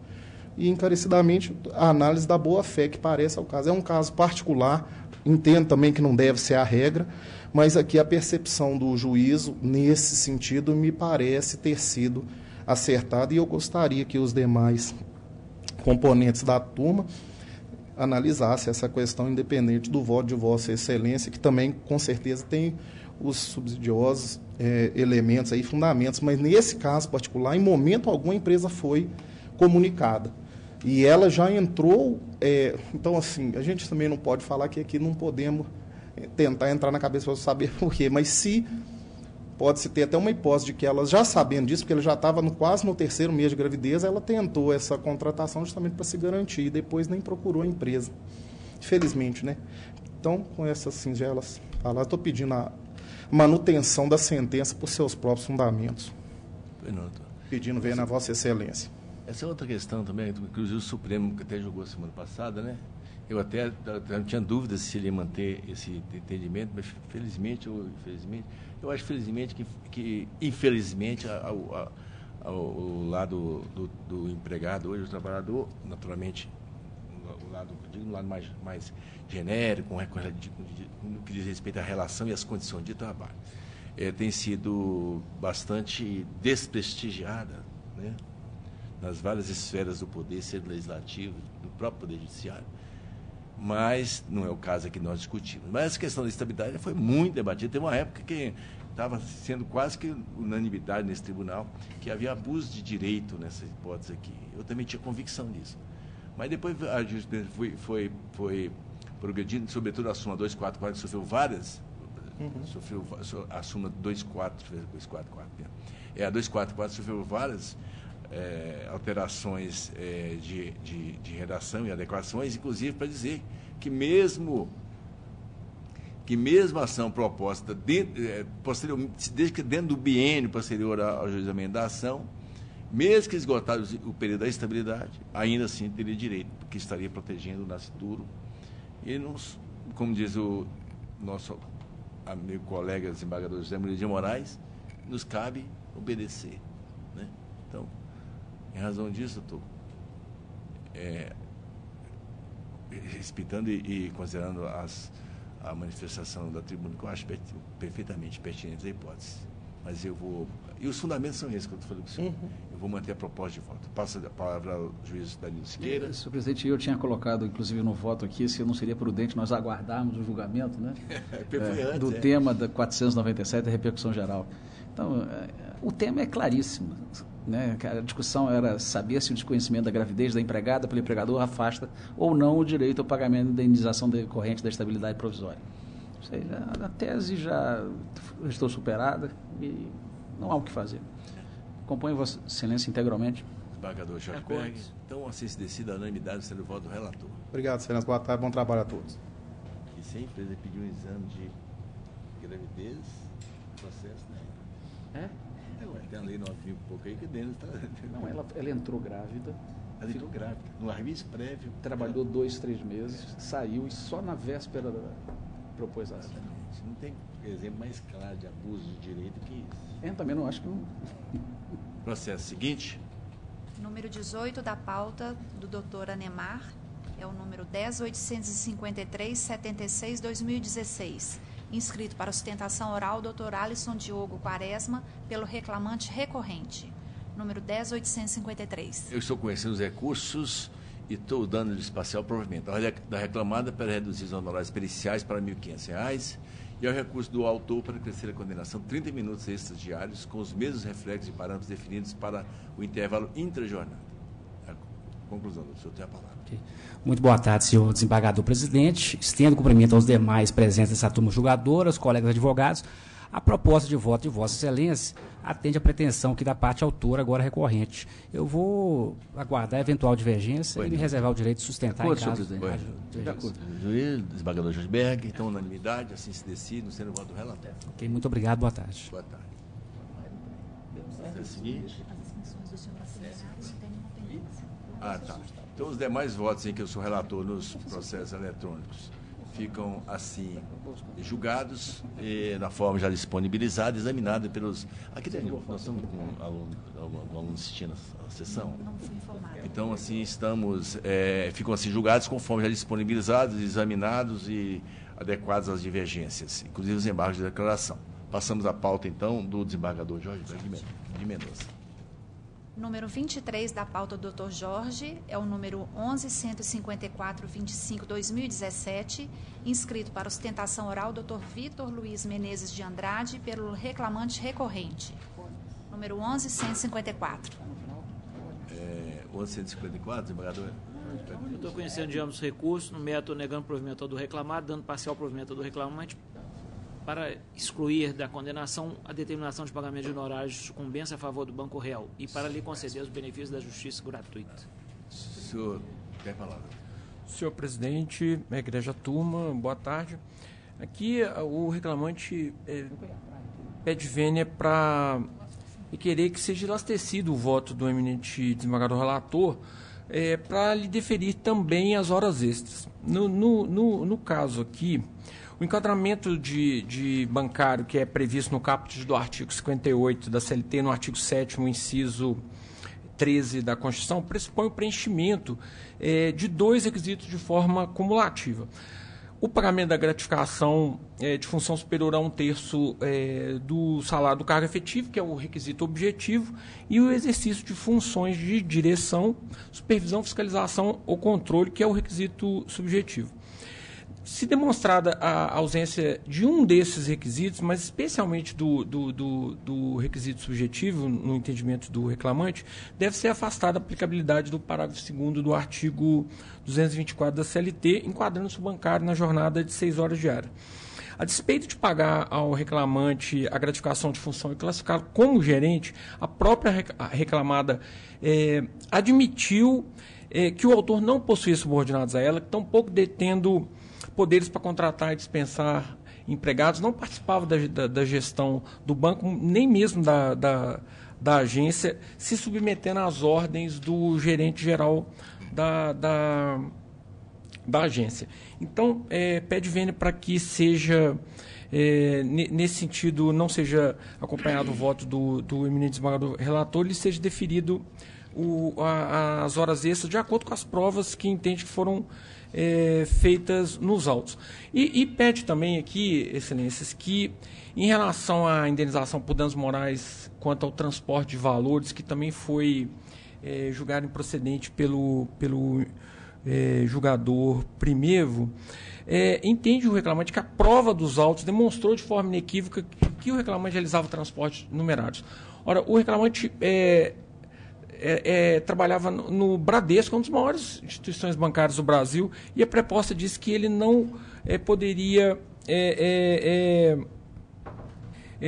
que ele às vezes teria que transportar valores, sim. Apesar do valor não ser alto, isso no entendimento do reclamante não importa, já que a Lei 7.102 de 83 prevê que no caso de transporte de valores serão executados por empresa especializada contratada ou pelo próprio estabelecimento bancário, que não era o caso. Então, pede vênia para que seja elastecido o voto do eminente desembargador relator e que seja dado provimento ao seu recurso. Pronto. Essas questões foram profundamente examinadas no voto do relator. Se haver alguma omissão, o senhor pode opor, que serão prontamente respondidos. Juiz Eldo Vasconcelos. Senhor presidente, estou de acordo, só para fazer já que hoje nós estamos falando, eu recebi um papel, um documento, eu não sei se vai ser oficial, parece que os bancários, a partir deste ano, final deste ano, tem uma cláusula normativa que vai ser bastante interessante. Quem entrar com a ação a partir de dezembro deste ano e ganhar essa questão do 224, aí vai ter que compensar as gratificações que ele recebe em caso de horas extras. Eu achei interessante, porque foi negociado, né? O sindicato aceitou a negociação. E foi feito isso. Então, eu até falei com um advogado que me mostrou, eu só peguei o papel, mas não li, eu só achei interessante.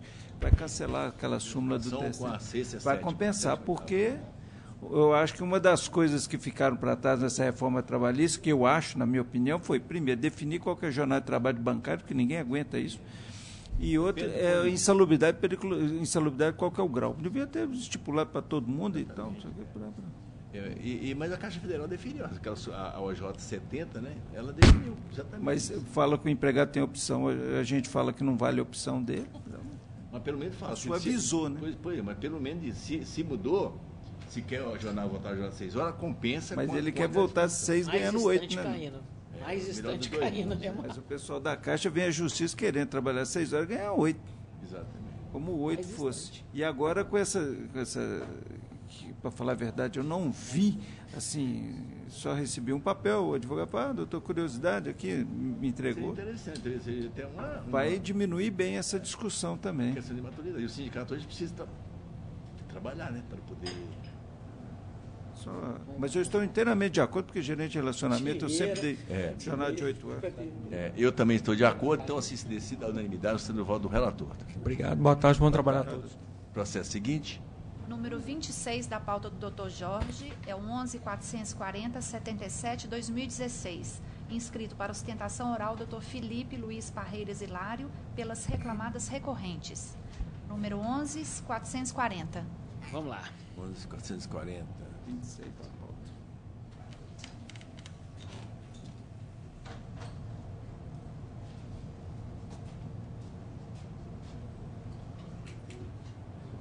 Estou dando provimento parcial ao recurso da reclamada para determinar que as férias do período aquisitivo de julho de 2013 a julho de 2004 sejam pagas de forma simples, a correção monetária seja feita pela TR até 24 de março de 2015, depois de 25 de março de 2015 a 10 de julho de 2017 pelo IPSA e voltando para a TR em seguida. Estou excluindo da condenação o pagamento da multa fixada na decisão de embargo de declaração e estou mantendo mais a condenação. O senhor fala pela recorrente reclamada, doutor? Isso. O senhor tem a palavra. Boa tarde a todos. Como o doutor relator já excluiu da condenação a multa por embargos protelatórios, mas o motivo que o juiz aplicou essa multa foram embargos que a reclamada fez no seguinte sentido de requerer que a parte reclamante juntasse aos autos os extratos bancários que comprovassem suas alegações contra a remuneração alegada. Isso porque, quando foi perguntado ao reclamante se o mesmo declarava imposto de renda para se avaliar o valor recebido, o mesmo falava que não declarava, apesar de não ser isento. E ele apenas alegou os valores a serem recebidos e reitero que, em contrariedade ao depoimento dele, que ele foi como testemunha num processo que também discutia relação de corretores, onde nesse processo que ele figurava como testemunha, ele falava que recebia R$6.000, na inicial ele falava que recebia R$6.500, sendo que todos os RPAs, todos os recibos de pagamentos autônomos foram juntados aos autos. O que não se pode admitir é que a reclamada, a corretora, ela junte aos autos RPAs inexistentes. Como que poderia a reclamada juntar todos os RPAs para que chegue no valor de R$6.000, R$6.500, sendo que todos os que foram juntados deu uma média de R$2.500? Então, não seria possível para a reclamada se juntar esse tipo de documento, sendo até a prova negativa de um fato inexistente. Além do mais, o próprio reclamante ele não comprova através de, sejam pagamentos feitos em sua conta bancária, seja feito através de recibos, esse valor alegado de R$6.500, sendo que no trabalho do corretor autônomo sequer existe o vínculo empregatício, que é o que primeiramente a gente tenta afastar. Por quê? Porque o corretor autônomo ele não tem subordinação, sendo que o senhor Marcel, que é mencionado como pessoa superior ao reclamante, ele não é funcionário da reclamada, ele é um corretor autônomo também, que ele gerencia todo o espaço de organização das estandes, sendo que existem espaços limitados dentro dos estandes e diversos corretores autônomos que querem prestar o serviço para a empresa para receber as suas devidas comissões. Então, o senhor Marcel não é e nunca foi empregado da empresa ré e recorrente, então assim, não poderia ter subordinação de interposta pessoa para com a recorrente. Além do mais, percebe-se que não existe a remuneração paga diretamente pela corretora. O que existe são pagamentos feitos pelos clientes, que eles, de acordo com a legislação civil, eles devem ao corretor, ao intermediador da venda, o pagamento para a prestação de serviço. Sendo que a única coisa que a empresa faz é repassar o dinheiro recebido do cliente para o corretor autônomo. Ainda sendo o autor comissionista puro, ou seja, receber apenas por comissões, não há que se falar em pagamento de horas extras, tendo em vista que o mesmo ele prestava os serviços de acordo com a sua disponibilidade, não havendo horários pré-fixados pela reclamada. Então, estando afastados os requisitos da relação de emprego, também estaria afastado essas devidas horas extras. Obrigado. A questão também foi retratada com profundidade no voto e, havendo eventual dúvida, o ilustre relator terá imenso prazer em responder pelos embargos. O juiz Helder Vasconcelos. De acordo, senhor presidente. Eu, como terceiro votante, também estou de acordo. Assim se decide a unanimidade, sendo o voto do relator. Processo seguinte. Número 27 da pauta é o número 11.505/97/2016, inscrito para ostentação oral Dr. Felipe Augusto Silva Custódio, pelo reclamante recorrente. Número 11.505. Gustavo Martins. Conheço e nego. Doutor, fala pelo recorrente, só tem a palavra. Sim. Boa tarde aos desembargadores, aos servidores, aos colegas aqui presentes. Excelência, o recorrente, ele, pelo meio do seu recurso ordinário, ele trata três situações.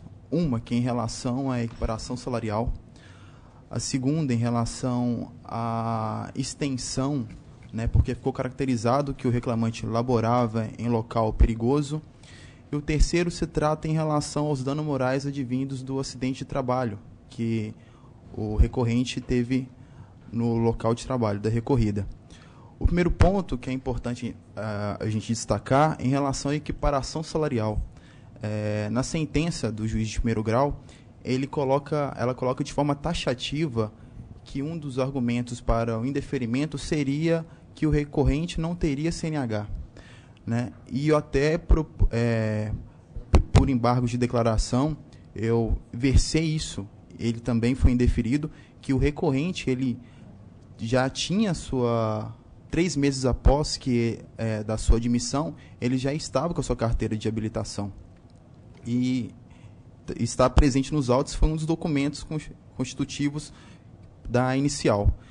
Então, é possível a gente perceber que não havia, até mesmo pelos depoimentos da testemunha do réu e do autor, que efetivamente eles tinham a mesma...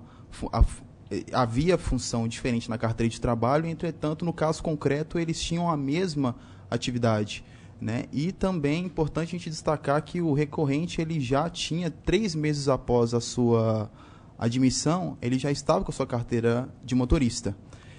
E em relação ao adicional de periculosidade, é importante destacar que na sentença do juiz de primeiro grau, ela colocou o seguinte, que foi deferido porque efetivamente ficou comprovado até por meio de laudo pericial que o recorrente laborava em local perigoso, mas a nobre julgadora, ela destacou somente um período que foi de setembro de 2013 até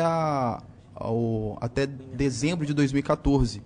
Entretanto, até mesmo a testemunha da recorrida e do recorrente destacam que a testemunha do recorrente trabalhou com ele do início de 2013 até o final do seu contrato de trabalho, que se deu em 14 de dezembro. Então, não há um argumento que trata da sentença que por que setembro de 2013, se não do início de 2013 até ao final do seu contrato de trabalho. Então, também, tanto em relação à equiparação salarial, tanto quanto o adicional de periculosidade requer a reforma da sentença.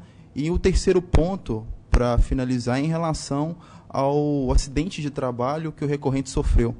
O recorrente ele foi admitido no início, dia 6 de junho de 2011, pela recorrida, e alguns dias após ao seu início do trabalho, ele sofreu um acidente que ele perdeu parcialmente uma parte do seu dedo, da mão esquerda, né? Ele retornou ao trabalho, até mesmo a testemunha da recorrida, ela confirmou isso 3 meses após ao acidente. E eu utilizei como argumento, e aí a juíza ela entendeu pela prescrição, né, quinquenal em relação a esse pleito. Entretanto, a própria súmula do STJ 278 versa que o termo inicial do prazo prescricional da ação de indenização é a data que o segurado teve a ciência inequívoca da incapacidade laboral. Em relação a isso, é possível a gente perceber pelos documentos acostados aos autos que o recorrente ele só teve efetivo efetiva ciência, né, da sua incapacidade laboral, no final de 2013 foi quando ele foi liberado pelo médico. E tem todos esses documentos aí estão acostados aos autos. Então é possível a gente entender também, né, talvez por analogia, que não havia essa prescrição, tendo em vista que a ação foi ajuizada no dia 24 de outubro de 2016.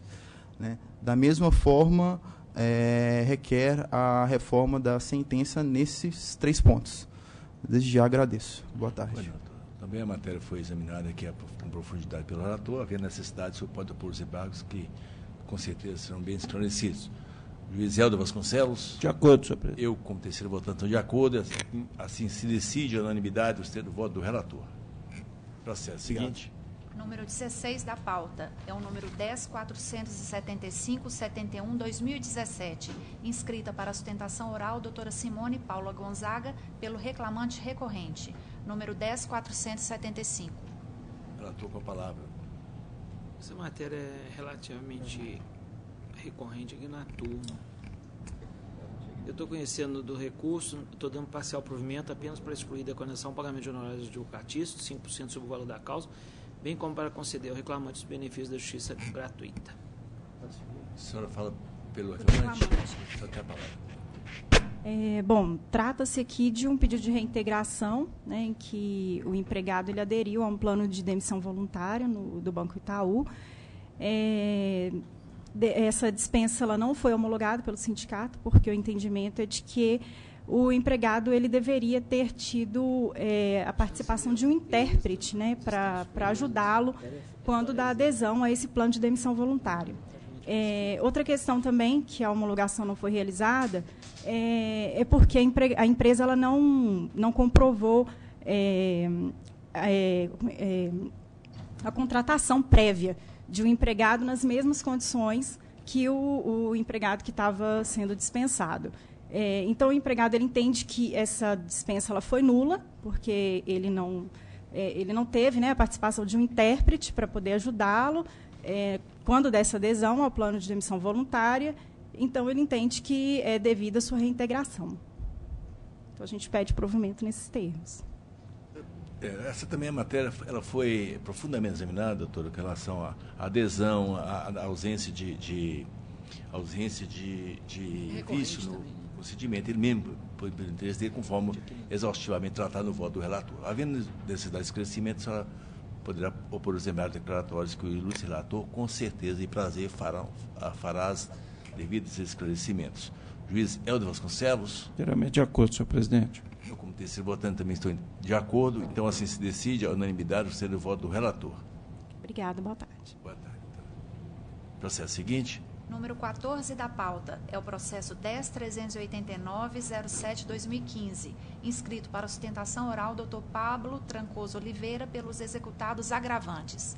Número 10.389. Relator com a palavra. Eu estou dando provimento para tornar insubsistente a penhora sobre o imóvel situado na rua Coronel José de Castro, Santa Cruz, Belo Horizonte. Só aguardar a voz divergente, né? Sou pelo recorrente. Agravante. Juiz Helder Vasconcelos. Inteiramente de acordo, senhor presidente. Eu, como terceiro votante, também estou de acordo. Assim se decide a unanimidade sendo o voto do relator. Muito obrigado, boa tarde a todos. Boa tarde. Processo seguinte. As inscrições do Dr. Jorge terminaram e não há. Então, os demais processos do Dr. Jorge Berg de Mendonça já disponibilizados, ficam assim julgados e como já foram feitas todas as equações, inclusive os embargos declaratórios. Passamos então aos processos por gelatoria do desembargador do juiz Danilo Siqueira. Número 3 da pauta do Dr. Danilo é o número 10.034.28/2018, inscrita para sustentação oral doutora Isabela Siqueira Cavanelas pela reclamante recorrente. Não tiro também, não. Número 10.034. Relator com a palavra.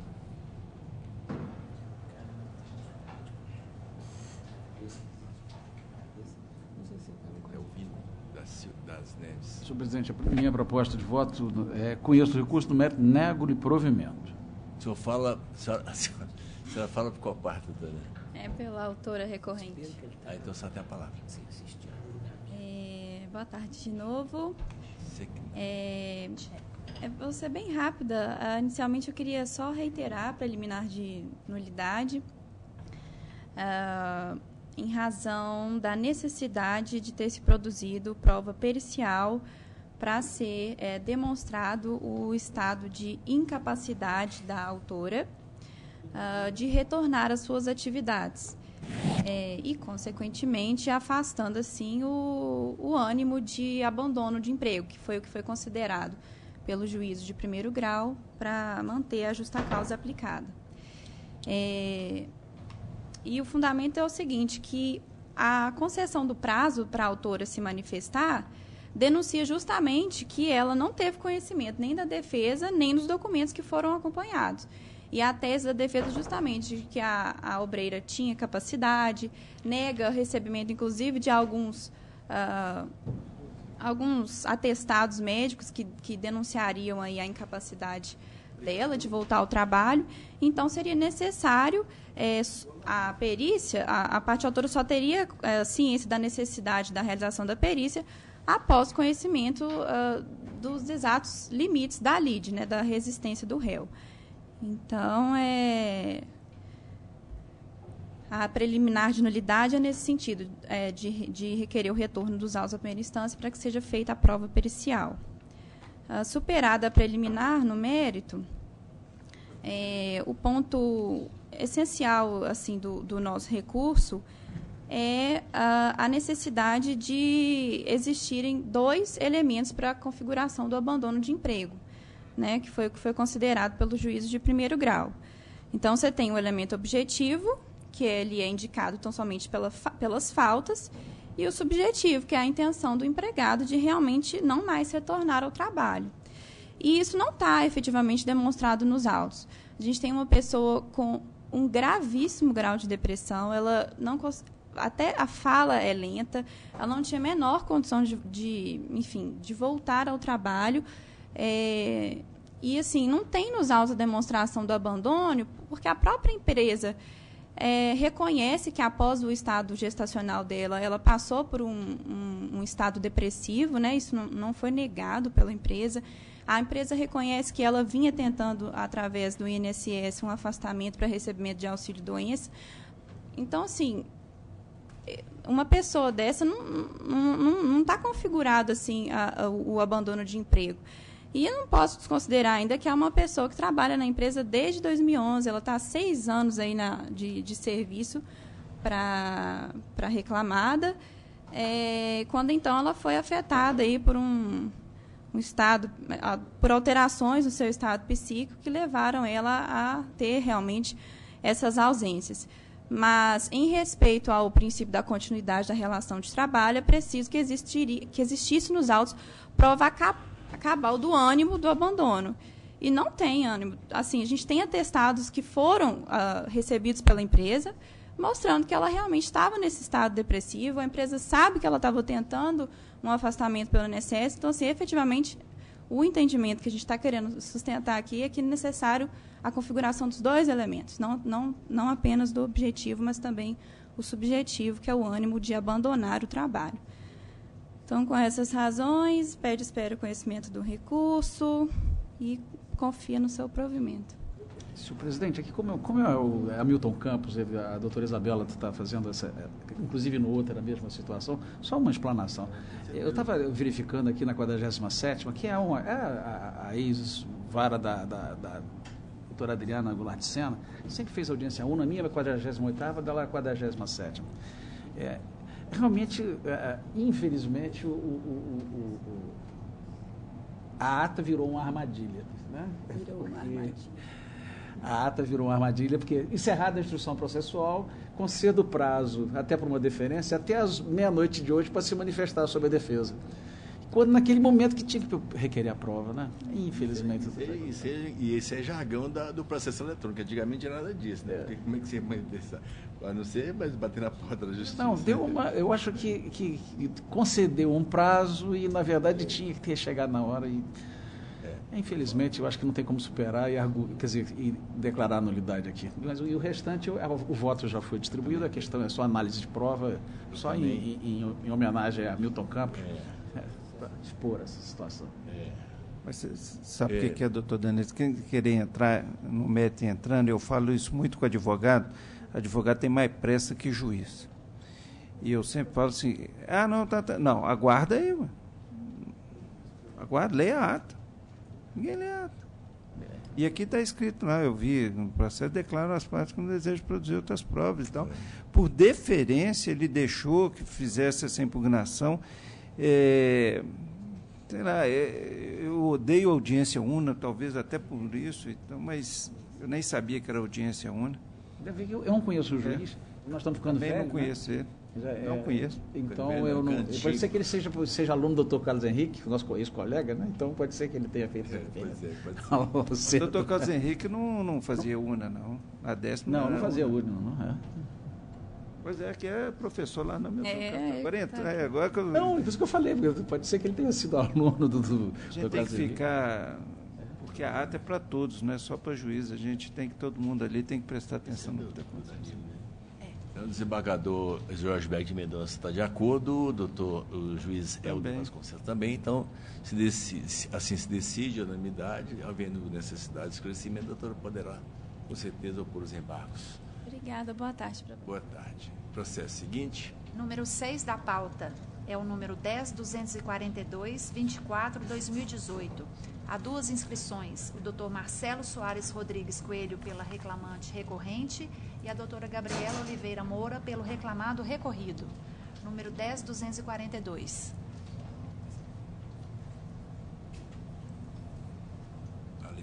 Alessandra Vanessa. Ela atua com a palavra.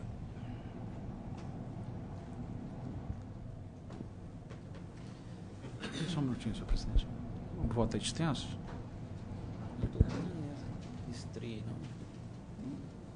Presidente, eu registro o recebimento memorial e para ajudar doutor Marcelo aí na sua...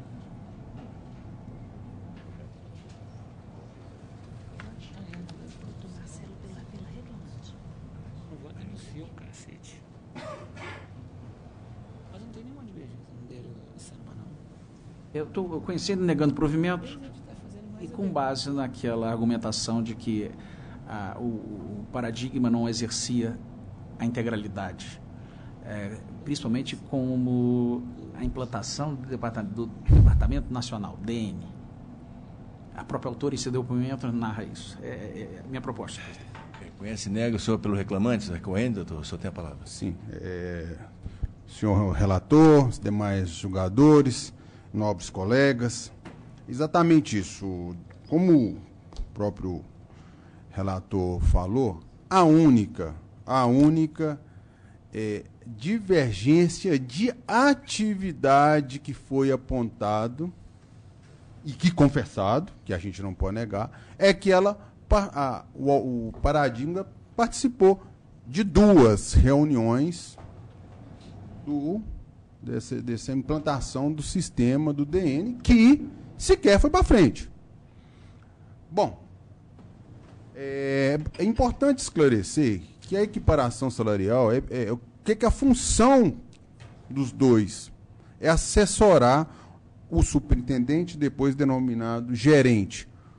Como que é esse assessoramento? Eles eram pessoas destacadas no setor, que todas as demandas especiais, os dois eram incumbidos de fazer. E, diante de todos os esforços, a única coisa que ficou provado e admitido, confessado, foi 2 reuniões no DN.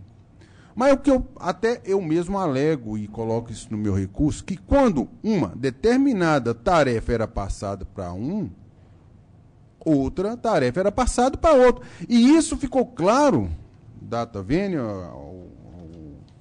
a proposta do relator, na própria resposta 45 do informante, que era o gerente da área, que ele fala que havia atividades também importantes lá, que a reclamante fazia e o paradigma não fazia, mas isso é lógico.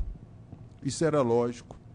É a mesma coisa em um escritório, podemos falar, que Estão 2 advogados trabalhistas, tem o mesmo nível, mas um atua para uma determinada empresa, outro para outra empresa. O que não quer dizer que não poderiam ser trocados. É o que é o caso aqui. O fato constitutivo foi provado pela testemunha ouvida. A única testemunha ouvida, diga-se de passagem, reclamante, paradigma e testemunha, eles foram contratados com diferença de 30 dias. Depoente e paradigma contratado, se não me engano, em novembro de 2011, autora em dezembro de 2011. A testemunha ouvida, ela foi clara. Eu não vou ler aqui, até mesmo para não perturbar e que não venha ao caso, ou que venha ao caso, mas provavelmente Vossa Excelência tem ciência disso. Ela fala que não havia nenhuma diferença, e que, na opinião dela, até mesmo paradigma, a autora era superior ao paradigma nas tarefas, faziam simultaneamente, ou seja, a atividade, a reunião, realmente, e eu tenho certeza também, não há nos autos, mas tenho certeza que houve diversas outras atividades que uma fez e que o outro não fez. Por quê? A atividade dos dois era assessorar o superintendente. E isso também ficou claro. A autora, a partir de 6 meses de trabalho, que ela foi treinada pelo paradigma, tem até isso aí, passou a exercer as mesmas atividades do autor. O informante, que foi ouvido a rogo da empresa reclamada, ele foi contratado em 2014. Então, toda a situação que ele narra já é após 2014, onde, teoricamente, a equiparação salarial já havia se dado.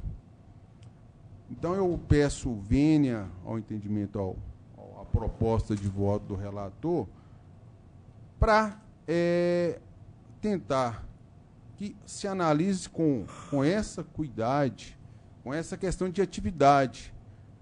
Os dois tinham a mesma confiança, os dois poderiam exercer as mesmas tarefas. Olha para você ver, nós estamos falando de mais de 5 anos de atividade e 2 reuniões está sendo o divisor de águas. Porque até mesmo abrir CNPJ, ela falou que fazia e também a nossa testemunha falou que sim. Outra que a doutora Jaqueline colocou no processo é a questão de auditoria. A autora falou que também fazia o informante, quando ele informou em 2014, não podia mais. E também chama a atenção também, que até o informante, ele na resposta de número, eu até coloquei aqui no meu recurso, ele fala também que não havia, que reclamante paradigma atendia aos pedidos da auditoria da mesma forma que o paradigma. Né? Esse não é a testemunha informante. Então, eu peço só vênia nessa questão, porque eu acho que a autora ficou com aquele sentimento efetivo de injustiça, fazia as mesmas coisas, fui contratada no mesmo período, né, diferença de 30 dias, e não recebia o mesmo salário, uma diferença salarial substancial. A prova foi constituída com relação à testemunha ouvida. A empresa tinha, segundo o próprio informante também, parâmetros e anotações para provar a diferença de produtividade, mas não apresentou esse documento, o que ela poderia fazer para dirimir qualquer coisa, mas convenientemente não apareceu. Então, peço vênia à proposta, até mesmo peço que reformule a proposta de voto e que os demais julgadores repense a proposta de voto do relator. É o meu pedido. Pronto, eu vou prosseguir o julgamento. Se houver alguma divergência, eu devolvo a palavra à senhora. Passa a palavra ao desembargador Jorge Berg de Mendonça, o juiz Helder Vasconcelos. De acordo, senhor. Então, assim se decide a unanimidade no sentido do voto do relator. Havendo alguma omissão, o doutor poderá opor os embargos que são esclarecidos. Processo seguinte. Número 8 da pauta é o número 10.257.62/2017, inscrito para sustentação oral Dr. Pedro Horta Andrade, pelos reclamados recorridos Instituto Orville Carneiro e José Orville Martins Carneiro. Número 10.257. Chegou ele.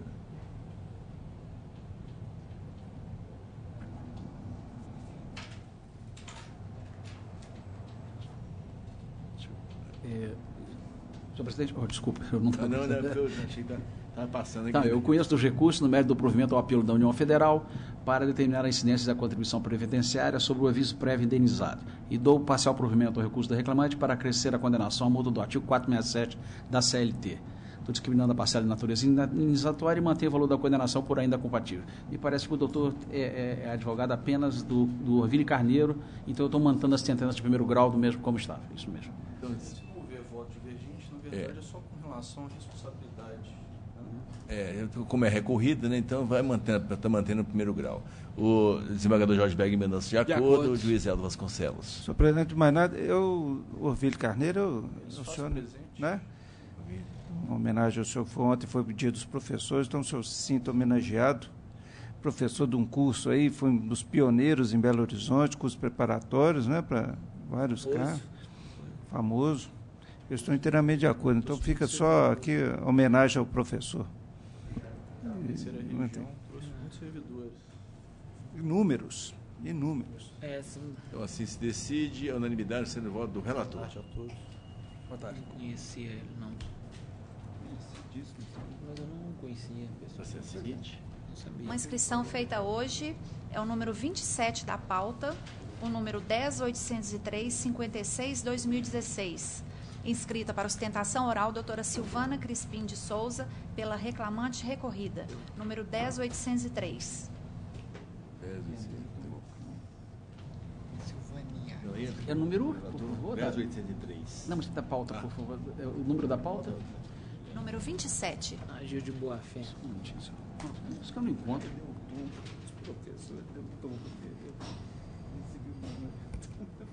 Coitados. Isso demais. E o curso deve levar lá. A empresa brasileira de infraestrutura portuária? Sim. Esse? Pela recorrida.